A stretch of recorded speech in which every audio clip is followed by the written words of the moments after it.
morning. Hi, look at that leg. You see that? Right there? Very nice. That's a good way to start the day. That's a good way to start the day.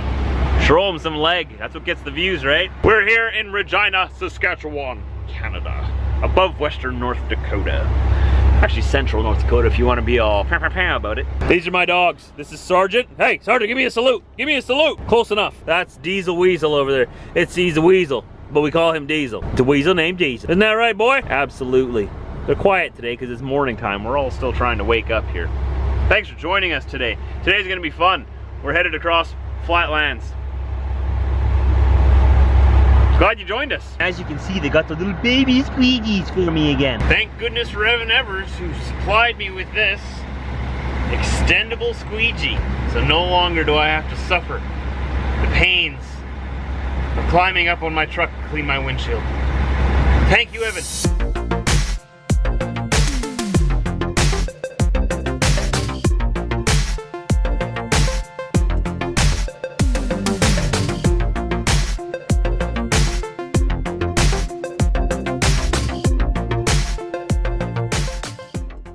We'll see how long that lasts before it's all covered in bugs again. Come on, pickup, you were there first. That pickup's got Arizona plates. How about that? Oh, it's Saskatchewan plates on the back. Well, that's confusing. All right, onward. So you see what I mean about the bugs? Another one. It's almost like they aim for the part of the windshield directly in front of my camera. So to solve this problem, sometimes I put the camera out on the mirror. However, it doesn't take more than 30 seconds and they hit the lens on the mirror. Oh dear, we got a combine. What was I saying about combines yesterday? I don't like them. It means that summer is almost over. But I'm gonna have to stop and wash the windshield again because that's like, I'm sure you guys can't even see out. I'm just gonna leave the clip in there just to prove my point. What's up, farmer? How you doing?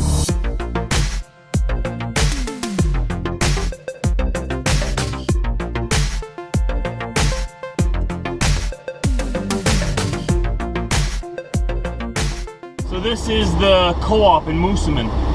Timmy's is off to the left there. Stop here real quick, let the boys out. Continue on our way. Pretty much just stopped to wash the windshield. That was the main reason for the stop. I've already got bugs on my window. Like, come on! Hasn't even been 5 minutes. Whatever. It's all these little butterflies, these little white butterflies. They're just crazy. I've seen a couple of trucks that their entire grill is clogged or blocked off by these little butterflies, so they have to get out and clean it out. Isn't that nuts? Look at those bales over there. Diesel, look at those bales. Yeah. He gets excited when he sees bales. You know why? Because cows. See? On the right there, cows. Where there's bales, there's cows.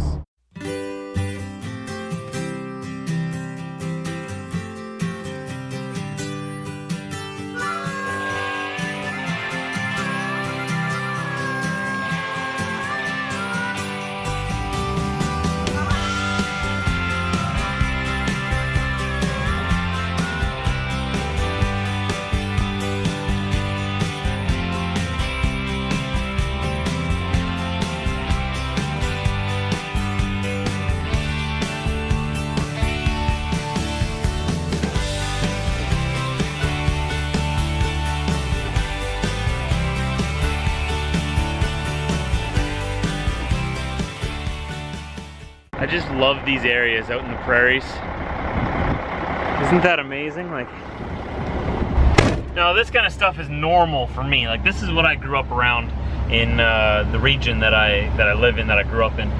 Lots of farms everywhere. Farm tractors, air seeders, combines. I don't know how to use a lot of them. I've driven a lot of them. Those are fun to drive. Because they're just massive, right? And you feel so powerful. You're like a tank. So that was definitely one of my better childhood memories. We used to live on a farm. It wasn't our farm, but we lived on there, and I helped them along on the farm when they needed help during harvest and seeding and whatnot. And yeah, great memories. They were actually my second cousins, third cousins. We're related somewhere down the line. This isn't one of Manitoba's best roads. Not one of the ones we would say we were most proud of.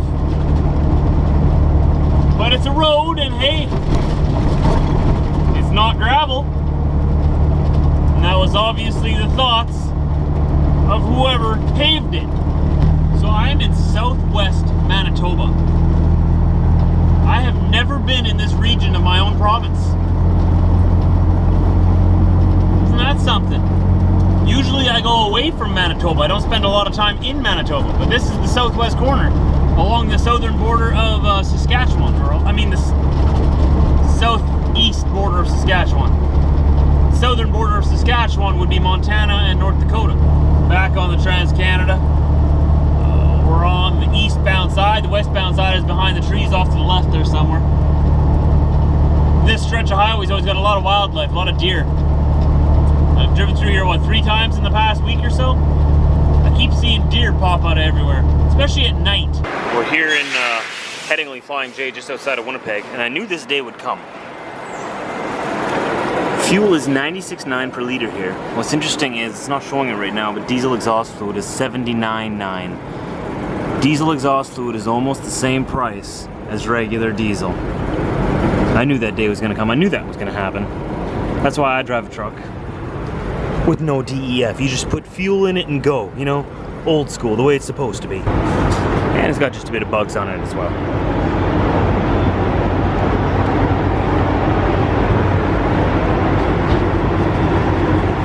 It's the bed.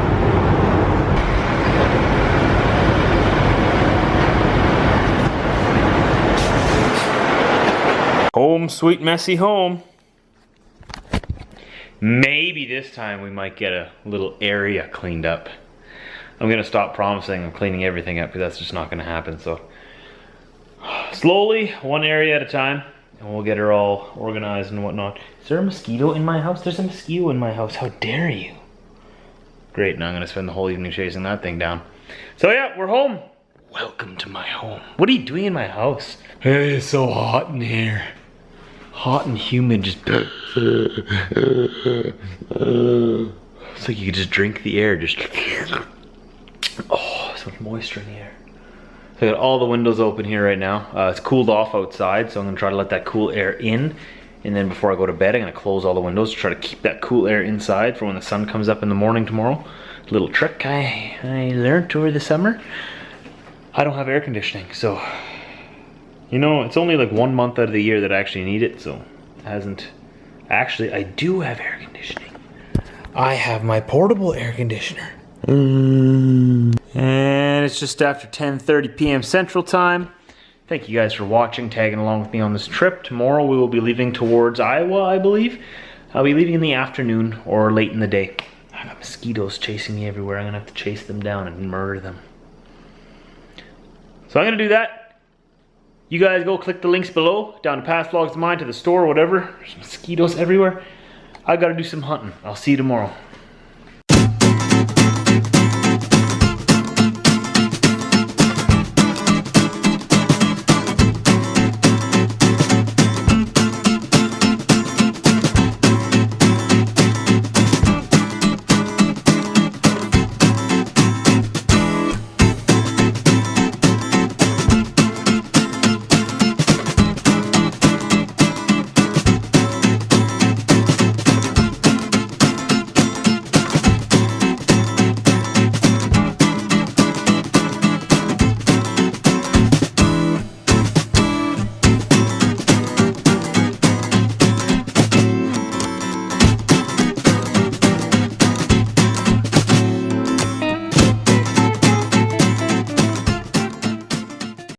Welcome to Cool Dude Clem's Electronic Workshop with me, your host, Cool Dude Clem.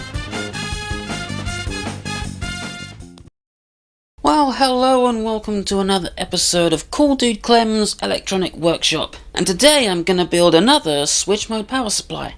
And I say another switch mode power supply because I've dabbled with this in the past. Alright, I've dabbled in this in the past, and I came up with a working design, but I was kind of trying to run before I'd learned to walk, kind of thing. So, now as I'm a little older and a little wiser, I thought I'd try and make something a little bit better. So, this is what I got in mind. Now, this is a very rough schematic of what I've got planned out. I might make lots of changes to this, but hopefully this thing is going to have adjustable voltage and current limiting. And it looks very complicated, I know, but there's only really a few key parts in this. We've got a TL494, which is going to do most of the controlling. Then, got an IR2110 gate driver chip, which supplies both the high side and the low side for these MOSFETs here in this half bridge, where the output transformer is connected. And then, of course, we've got the feedback networking so it knows what it's doing. Yep, it's that simple.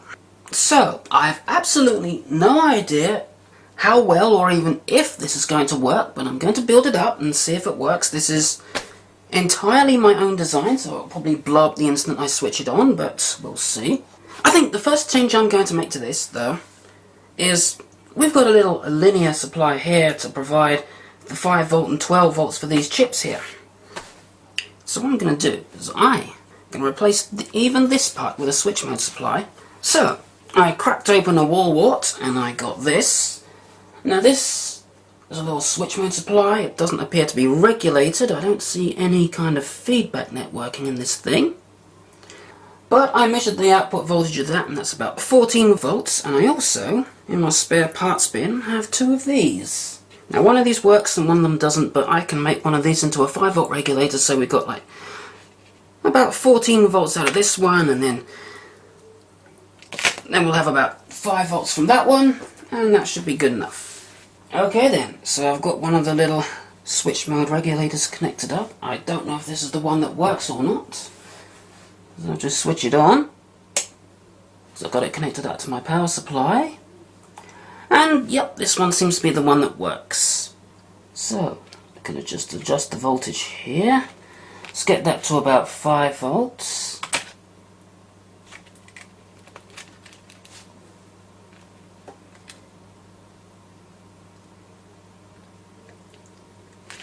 And then, yeah, we got a perfect replacement for a 7805 regulator. So there we are, we've got the power supply for the logic parts. Anyway, I'm going to build up the rest of this on the breadboard, and we'll see how it works. We'll see how well it works. Or even if it works. Okay, well, thought it was about time I built something, so I've got something built on the breadboard now. And this circuit is based on this circuit here. And this is a 12 to 24 volt converter, which I've decided to use as the basis of my design. So let's have a look at the changes I've made. This is basically a building block, just connected up to a few extra parts, so I can test that it works. Now the main difference I've made is I'm using an optocoupler in the feedback network, because the final design is going to be mains powered, so it's going to need isolated feedback, which is why I've used an optocoupler in the feedback circuit, which is why I've used an optocoupler in the feedback network. Now bear in mind that with this particular circuit, I'm not going to be able to get any lower than what the supply voltage here is. I mean, the supply voltage here is going to stay the same, but here I'm going to vary it. But let's say I was powering this on 6 volts. I won't be able to get the output voltage to go any lower than that, because if we look at the transformer, you can see that it has 2 center tapped windings. And both of those are connected to this rail here. I mean, I would be able to get about maybe 500 millivolts less than that, but that's about as low as it will go. So, just need to keep that in mind. And also need to keep in mind that this is not the final version of the circuit. This is just mainly for experimental purposes. The only thing I thought might be a little bit difficult is getting the transformer, because I thought for a few minutes that I wasn't going to be able to find a transformer like that in my parts box. However, that's not going to be a problem anymore, because it turns out I do have a transformer that fits that description pretty well. This is the transformer out of an old PC power supply, and it has 2 center tap secondaries, which are both connected at this really thick wire here. So that thick wire goes to the center of both of those secondaries. And basically this circuit is what you saw earlier. So, going to power this up. So this meter here is going to measure the input voltage. This meter here is going to measure the output voltage. And I'm even probing one side of the TL494 with the scope so we can see what that's doing. Sorry, the picture's a bit lopsided here. There's not much I can do about that. Need to make a better mount for the camera. But anyway, I'll just turn this on and we can see it in action. So, I'm putting about 6.5 volts in. We're getting about 9.3 volts out. And if I turn this control here, I can change the output voltage. So you notice the voltage is rising and the pulse width increases. So I'm not going to go any higher than that just in case I blow my bulb, because I don't really know what voltage those are rated for. So I can go up and I can also go down. And as you notice, the pulse width has become really thin. In fact, if I go far enough, we're at a point now where the chip is completely shut off. So, yeah. And as you can see, we're still getting a little bit of output voltage because, like I said earlier, we'll only be able to go down to about half a volt less than what our supply voltage is. And, yeah, it's pretty much what we got here, okay? It's not exactly half a volt, but I'll just turn this up a little bit. Let's put this on to 12 volts. Output. Okay, and now I'm going to change the supply voltage. Don't know what that was out there. Probably some drunk driver crashed into something, I don't know. But now I'm going to change the supply voltage. So, I'm going to increase the supply voltage. And you'll notice this voltage here does not change. Or changes very, very little. Okay, so we're at 9 volts. And as you can see, absolutely no change whatsoever. And the pulse width is thinned out to compensate for the increased voltage, to keep the voltage going into the bulb the same. So, let's go down to about 5 volts, and you'll notice the pulse width increases. There, we're at 5 volts. The pulse width has gotten pretty fat, and the voltage, our output voltage, is still exactly the same. So how cool is that? We've made a regulated switch mode booster. Now, I know what some of you are asking. What about the current feedback? There's no current feedback in this circuit. Yes, I know that. I haven't got to that yet. But what I do have is a way of simulating what the chip is going to see when the current increases through the current feedback circuit. So when the current gets past a certain threshold, this happens. Completely shuts off. And I think it's going to do that, turning on and off really quickly to keep the current regulated. Of course, that's not where I'm stopping, because now we know this all works. It's time to build the rest of the circuit. Okay, well, amongst this mess of wires is a functioning, or somewhat functioning, switch mode power supply. However, there is a problem.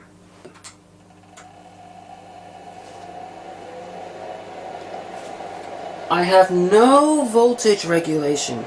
I've just got it powering up this fan right now. And our voltage is about 11.2 volts. Now, I should be able to adjust the voltage via this control here. And I get nothing. So I'm just turn that off.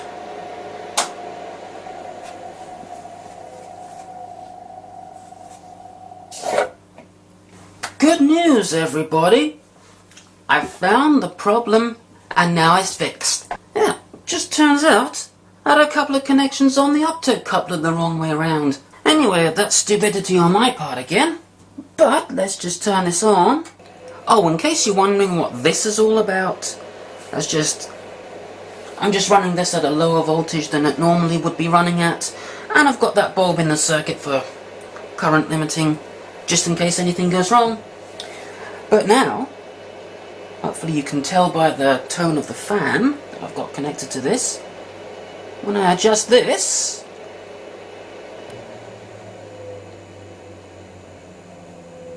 I can now adjust the voltage. As EEV Blog would say, you bloody ripper.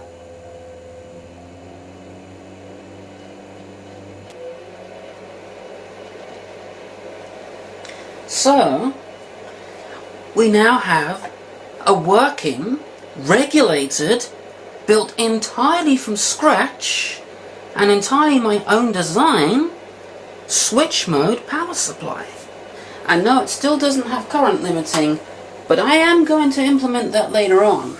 You know, gotta take small steps and work your way up. But I'm really happy with this so far. And that's a lot better than what I was getting when I first connected this up and it wasn't doing anything at all. And the reason why was because I'd forgotten one simple little ground connection. I think it's about time that I built this up on a proper board. And then I think I can call it a day. Yay! And of course, here is the circuit so far. I've had to go to my other camera because my webcam has finally decided to stop working. So anyway, so far, in place of all this here, I've just used my homemade power supply. I know, it's kind of weird, using a power supply to power up parts of a power supply, but eventually it's all going to be self-contained. And also, I've redone how the optocoupler is connected. So, what you can see here is now exact to what we have here, or rather, what I have here. So, all that remains is to put this onto a proper board, put in the current limiting circuit, and I think that'll be that. But that's going to be in another video because this is getting too long already. So yeah, like I always say, until next time, goodbye. Oh, wait a minute. I've got to do something about that camera angle. It's evil. Good news, everybody! And the transformer they've used here has two center-tapped windings. And if you look, you can see the center of those are both connected to the primary of the feedback and the thing here.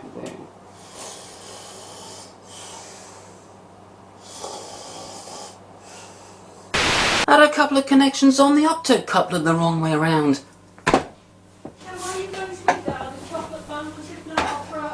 Sorry about that. So, okay,